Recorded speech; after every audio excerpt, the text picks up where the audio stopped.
I'm Angel Patricks.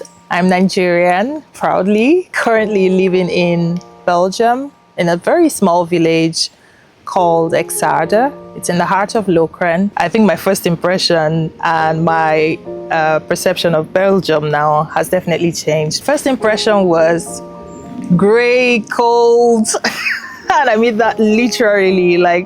I also arrived on a rainy day, which was very different from where I was coming from, the sunny, bright Abuja, Nigeria. And so, yeah, that was my first impression. And I thought people didn't really smile a lot. But it was a first impression. That has obviously changed.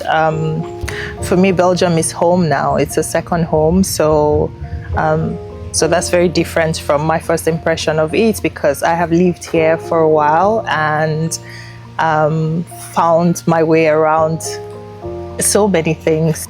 I am a very passionate storyteller. Life as a writer is very interesting. It is hard, contrary to what people think about us. Writing is hard. I mean, I write fiction, I write non-fiction, I write poetry. So I think writing fiction is hard, but just overall being a creative is interesting. I like to peek into people's life and, get inspired by different elements of their lives and my own life also, and then try to put it together. So I think that's what's interesting about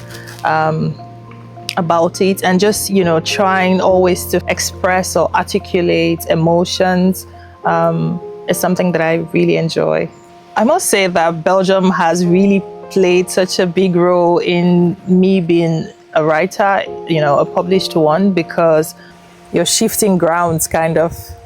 Yeah, so you have a different sense of what home is now, and that itself is shaping who you are as a person. So as a writer, as an individual, that has definitely affected the way that I tell stories. So themes on migration and also identity and belonging are recurring themes you would find in my work because of where I am now as a person, living in Belgium.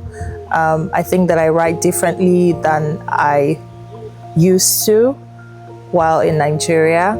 And it was also in this isolation. So my very first years in Belgium, I really was feeling kind of isolated, and that kind of helped me to go back to writing, because writing was something that I did for the longest period of time as a young girl. Writing for me was returning to something that I used to love, and it was in isolation that I found myself.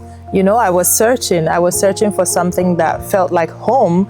And when I moved to Belgium, I started to really read African literature. I was very passionate about, African writing, African literature, and that kind of inspired me to go back to what I was doing, which was, writing. And so I like to really always say Belgium has played a very big role in my writing career, because I think if I hadn't had those first years of solitude, living in this small village where I was trying to grasp, what it meant to feel a home, to really understand where I am as a person, that shifting ground, that migration, that solitude has really shaped me as a person and also as a writer. So I think Belgium has really played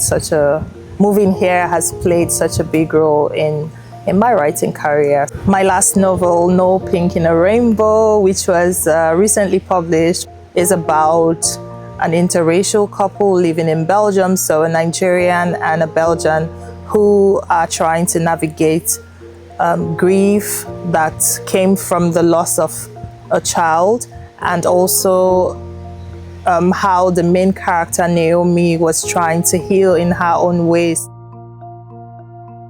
I used to host poetry and tea gatherings. I've done that for about 3 to 4 years now. It's a seasonal gathering of creatives. I think if I wasn't writing fiction, I would still tell stories. I would definitely still tell stories because storytelling is like the core of my being. This is the core of my essence, who I am as a person.